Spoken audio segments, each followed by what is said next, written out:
Talvez seja, né, Lula e Bolsonaro. As pessoas antes, elas brigavam por time de futebol, hoje elas brigam por política. Infelizmente a gente viu até casos mais graves, né, trazendo aí realmente infatalidade, mas muitas vezes o eleitor, você falou até, a gente não pode ser ingênuo, a gente sabe que existem, né, organizações fazendo espalhando informações nas redes sociais para realmente tentar dificultar ali ou confundir o eleitor, mas também muitas vezes o próprio eleitor faz isso. Existe uma ideologia, não é nem mais uma ideologia, eu acredito que seja, né, ali uma questão de ser torcedor por determinado político. Então, como a gente, por exemplo, uma fake news que seja espalhada em grupos de famílias, em grupos de amigos, as pessoas que fizeram isso, elas podem surtir ali, acabar respondendo por um processo, são passíveis de um processo. O candidato que no caso está envolvido, mas não foi citado, ele responde também por isso? Ele poderia responder ou não?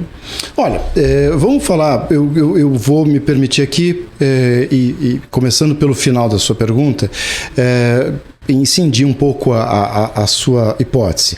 Assim, um candidato, vamos supor que um grande meio de comunicação, sem a minha, eu sou candidato, sem o meu envolvimento, um grande meio de comunicação que gosta muito de mim, ou detesta o outro lado, né, resolve fazer uma campanha para mim. A gente sabe que uma empresa de comunicação, primeiro, é uma pessoa jurídica. A pessoa jurídica não pode financiar a campanha, mesmo que indiretamente. Tá certo? Indiretamente significa fazer propaganda. Uma grande empresa de comunicação resolve me apoiar e a Justiça Eleitoral identifica claramente que houve, vamos dizer, esse investimento. É abuso de poder econômico, é um uso indevido de meios de comunicação. Só que eu não estou sabendo de nada. Eu posso ser cassado? Posso. Claro, o mandato não é um prêmio meu. E a perda do mandato, ela não é uma punição especificamente a mim. Pode até ser isto. O mandato é algo que é concedido pela soberania popular. Se você identifica que alguma coisa atrapalhou a manifestação dessa soberania popular, isso pode ter consequências com a cassação do meu mandato. Se eu me envolvi no ilícito, eu não vou poder concorrer a uma nova eleição para aquele mesmo mandato que foi cassado. Agora, se eu não me envolvi, vamos repetir a eleição. É isso que acontece. Então, se uma determinada situação de divulgação de fake news, por exemplo, ou até uma propaganda feita de uma forma massiva por quem não pode se fazer, isso pode sim levar à cassação de um mandato. Por quê? Porque nós estamos julgando a eleição. Nós estamos julgando se houve a possibilidade da população manifestar legitimamente sua vontade. E, portanto, o mandato pode ser cassado. E se o mandatário estiver envolvido nisso, haverá consequências para ele também. O que também significa dizer, Paulo, é que a cassação de um mandato de uma forma injusta, ela também é muito perigosa. Porque, na verdade, você não está punindo o mandatário, você está punindo os seus eleitores, porque ele está lá representando alguém. Quando você caça um deputado e tira ele da Câmara de Deputados, por exemplo, você está calando milhares de pessoas que votaram nele. Aqui em São Paulo, ninguém é eleito por menos de 180 mil votos. Então, o que você vai fazer? Você está caçando a vontade dessas pessoas. Você está caçando a voz que é portada, é veiculada por esse representante popular. Eu não estou dizendo que por conta disso não se pode caçar. Não, a gente tem que caçar quando se percebe uma violação ao quê? Ao sistema democrático. E que essa representação, portanto, ela deixa de ser legítima. E aí nós temos que fazer nova eleição. Agora, quanto ao primeira parte da sua pergunta, ao eleitor.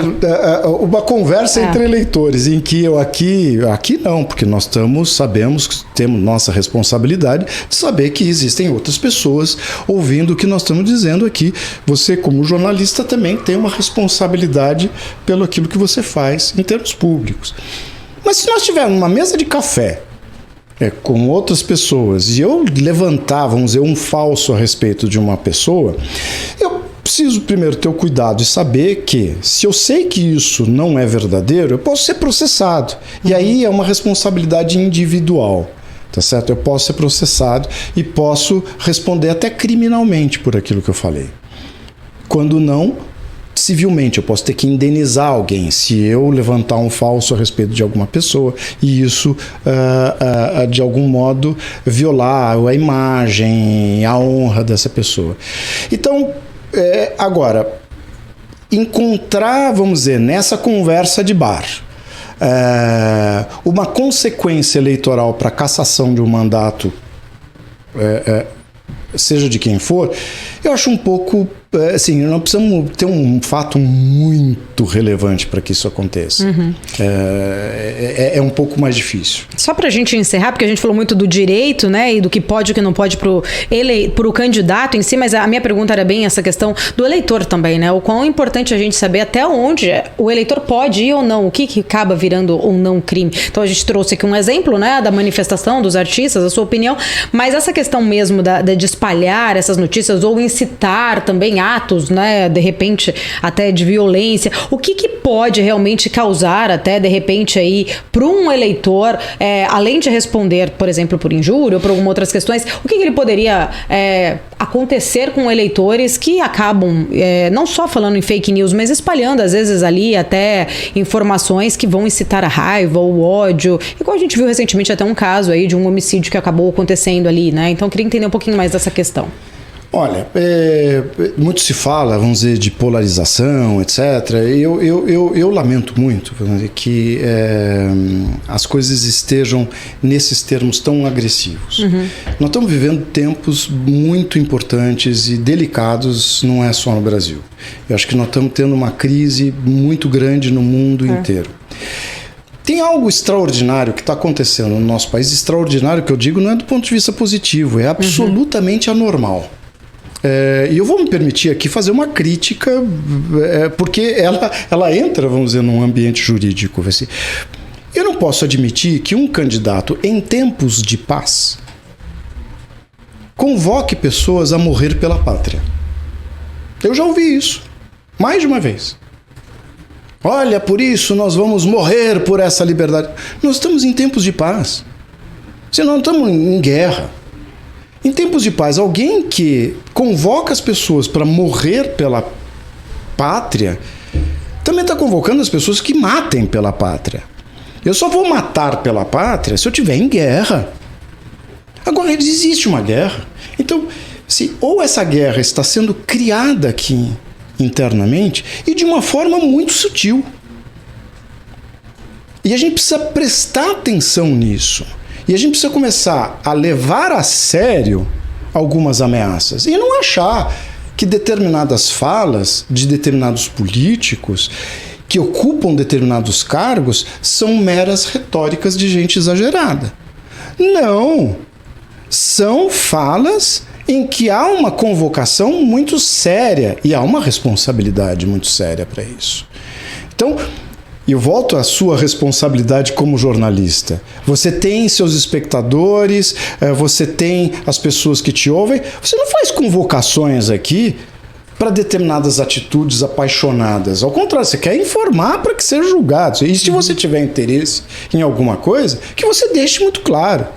Agora, nós estamos vivendo um momento em que estamos sendo convocados para uma guerra.